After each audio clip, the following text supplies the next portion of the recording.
Hi, Aaron Wood here of Wood IP, speaking today about trademarks for your retail clothing business. Before we get started, just so that you know that I know what I'm talking about, here's a couple of slides. The first slide has got some examples of some of the companies that we're helping at the moment at Wood IP.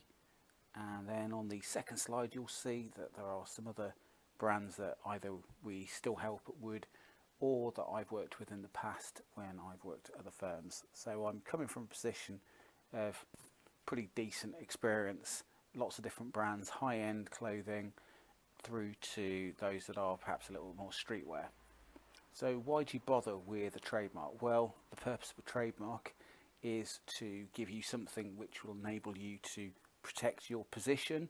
It'll give you something you can enforce to stop third parties using something which is too similar to your name if you think they're getting a bit close, or if they're trying to rip you off with counterfeits. And then the third thing is that it gives you something that you can license on or that you can sell on. So lots of clothing businesses, even though they might not produce some of the extras that they do, like watches and fragrance, what have you, they might have licensing companies who do sunglasses and what have you. Those are the sort of things that you might want to think about doing with your trademark. And then, of course, if you get to the stage that it's all going really well, someone might turn up money bags with a big check to buy your business off you, and at that stage they're going to want to see some trademarks and some other rights to justify paying you a big bunch of cash. So what do you need to know about trademarks? Well, in short, trademarks are registered on a country by country basis.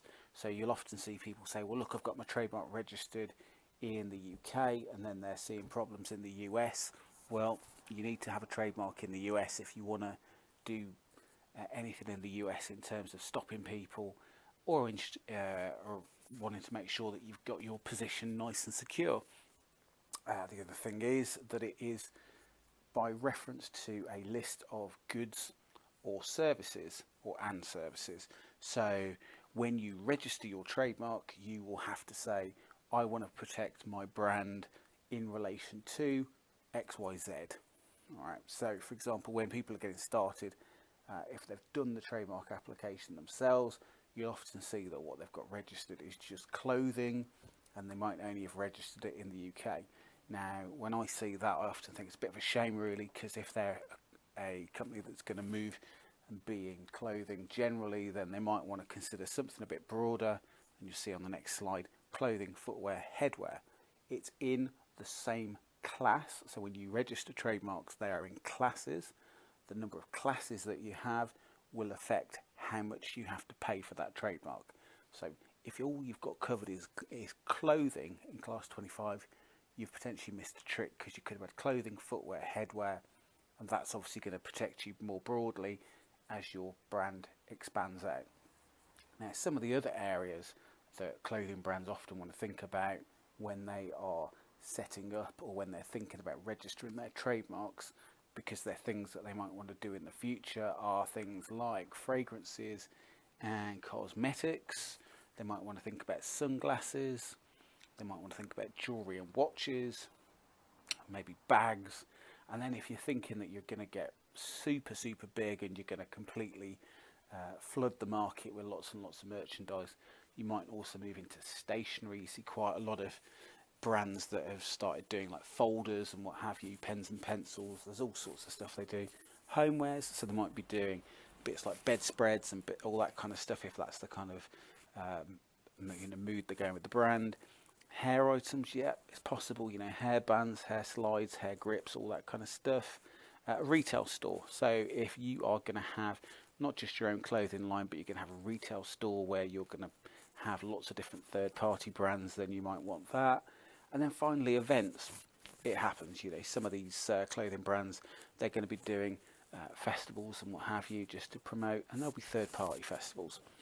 So when you are protecting your trademark, you want to make sure, first of all, can you do all the products you want in the future? At the outset, if you're choosing a mark and you're going to do it for clothing, it's probably worth having a look at that stage at the other adjacent items that you might want to do, to make sure that 5 years down the line, when it's all going really well on clothing, and you want to move into other items, you're not going to get into a problem. So a quick example of that is you'll have seen that there was a brand up there that I used to work with called Henley's. They got into a big problem because there was a third party out there who had the registration of Henley, no S, Henley, for watches. And you see there's an example of the watch. Now Henley's were everywhere. They were doing all sorts of stuff, and they were doing watches. They were selling them through Argos, they were selling them through various other stores, and the owner of the Henley trademark sued them and won. So you need to be aware of that potential problem. Can you extend abroad in the future? If you have got a brand which is going to start out in the UK, maybe move into Europe, then go into a load of the other English-speaking countries like the US, Australia, New Zealand, South Africa, maybe Hong Kong, going into South America, you need to make sure that at least some of those countries you are going to be okay. You don't want to get to a situation where the brand's going really well, you've got ASOS or other retailers and e-tailers knocking on your door saying, yep, we want to take you, and actually when you look at it, can't do it. And then finally, have you got the rights to stop all those cheeky people in other countries who might try and rip you off? You need to be aware that there are two particular problems that you may well have. Number one is in countries where you may want to get stuff manufactured, there are people who may try and register your trademark so that if you do get stuff manufactured in that country, they will try and put you under pressure to use their factory because they've got your trademark, and they might allege that if you don't, you are infringing their trademark. You need to be aware of that. In a different sector, Apple had to pay a shed load of money to the person who owned the iPad trademark in China because all their iPads are made in China, and so they were, from a legal point of view, applying the trademark in China and infringing someone's trademark, so they had to buy it back. You don't want to be in that problem, so if you are going to get all your stuff made overseas, consider very, very carefully whether you go and get a trademark in that country to make sure that your manufacturer or any third parties can't hold you to ransom on an infringement case. Secondly, there are some countries where you're just going to run into problems, potentially with people being really cheeky. China being the classic example, South Korea being another one, and Turkey being a third one. I've seen lots of people in China where they just go and get a raft of trademarks to try and sell on.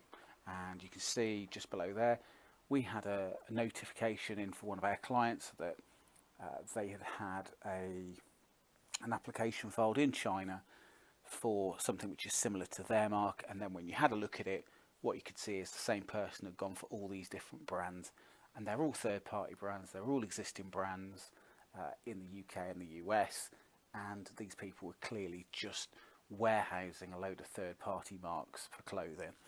Be careful if you're thinking about moving overseas. Do it, because as soon as your brand starts getting some traction and it can be seen everywhere, you're going to get people doing that. So what else do you want to be concerned about? Well, I said before, if you don't do this properly, you may well get yourself into some problems. There are a couple of things you want to be aware of. Number one is when you're working with retailers and e-tailers, they're probably going to want some indemnities off you. So there may well be a clause in that contract that says, if there is an intellectual property claim, you will indemnify us for any losses. I.e., what they're saying is, if we buy a shed load of your stock and then we get a letter off a third party who says, I've got a confusingly similar trademark, or I've got the same trademark perhaps, you need to drop the product and you need to pay us a load of damages and a load of legal costs, you are potentially going to be on the hook for that. And lawyers are not cheap, and if you're looking at the US and you've done a big old deal in the US, the retailer or the e-tailer may charge you not only the damages and the legal costs, but they may also try and recover back from you lost profit from the fact that they've had to take your product out when they could have made a load of profit on a third party product. So you really need to be aware of that before you go into a new market. And of course, generally, these retailers and e-tailers, they want you to be a professional. So they are looking for you to be able to show that you've got all your ducks in a row, and one of that is having all your trademarks. So what do you need to do? Well, here you go. You need to check the registers or get a lawyer to do it for you. Look at those adjacent products. Make sure that, you know, the watches and all of that sort of stuff, the bags, you're not going to get problems in the future if that's a direction you might have. You need to look in those other countries, look in the US, look in you know, China, look in all those places just to make sure that you're not going to have problems, and protect it, get it sorted. And what's the good news? Well, if you go and get it registered, you will get certain benefits. Number one, you will have something to go after people who use something that's too similar to your mark. Number two, social media takedowns. If people start opening social media pages, Facebook, Insta, that are using something that's too similar to you, you can go after them. Amazon brand registry. If you are selling through Amazon and you've got a registered trademark, you can do something called Amazon brand registry. It means that other people can't necessarily just pile onto your account. You see it a lot in other sectors where they just degrade the price because they are bidding against you and they're putting their stuff under your listing. AdWords, if people are bidding against your name as an AdWord and they're trying to squeeze their advert in when people are looking for your product, you can do something about that. And of course, finally, licensing brand extensions. If you've got a really cracking brand and it's going places, then if you've got the registrations, then you can start looking at third parties to maybe do some of those other products that you can't be bothered to do because you don't want the manufacturing risk, you don't want, and you don't know what you're doing. You can get them in, you can license the product, and maybe you can make a couple of extra quid that'll help you. So trademarks, really important. Get them sorted. And if you want to have some advice on this, just come back to us. Okay, Aaron Wood from Wood IP, helping you with your trademarks, your designs, and your copyright.